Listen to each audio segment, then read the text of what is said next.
Seorang pembunuh melakukan aksinya hanya sekali.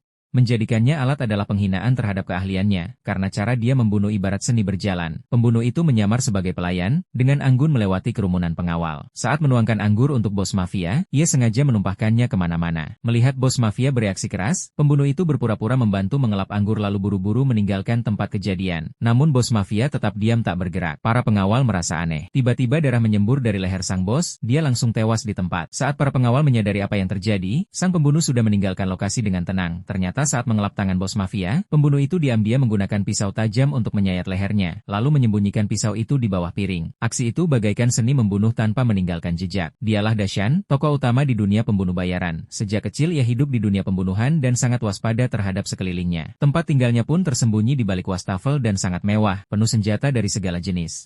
Ia hidup menyendiri tanpa emosi.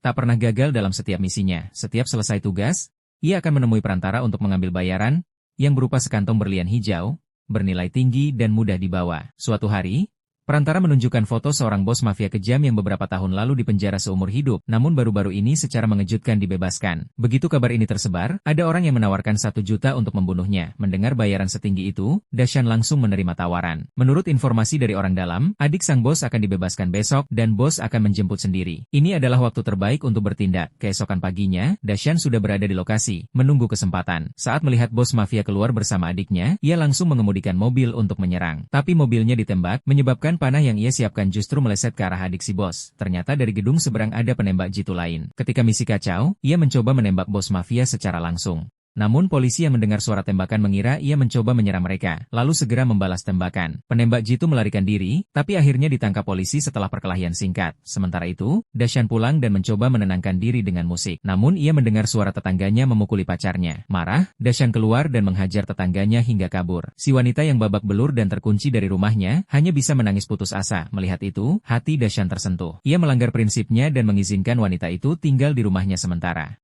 Ia bahkan memberinya obat untuk menyembuhkan luka. Tiba-tiba, perantara menelepon. Katanya, ada pihak ketiga yang ikut campur dalam misi. Mereka harus disingkirkan. Setelah menutup telepon, Dashan menyuruh wanita itu tetap di rumah dan ia pun keluar. Dashan menyebarkan kabar palsu untuk memancing penembak jitu. Ketika pria itu datang ke lokasi, Dashan tiba-tiba muncul dan menyerangnya. Pria itu berteriak, lakukan, ini urusan pribadi, kau membuatku kehilangan bayaran. Mereka bertarung sengit hingga berguling ke tanah, saling menyerang dengan batang logam dan kunci pas, lalu bertarung di dekat tong minyak. Dashan mengeluarkan pisau lempar, tapi lawannya menangkis dengan papan kayu. Pertarungan berlangsung seimbang hingga mereka berdua kelelahan. Akhirnya mereka sepakat bekerja sama membunuh bos mafia. Pria itu memperkenalkan diri sebagai Baika, seorang pembunuh kelas atas. Ia rela menyerahkan semua bayaran ke Dashan asalkan bisa membunuh bos mafia dengan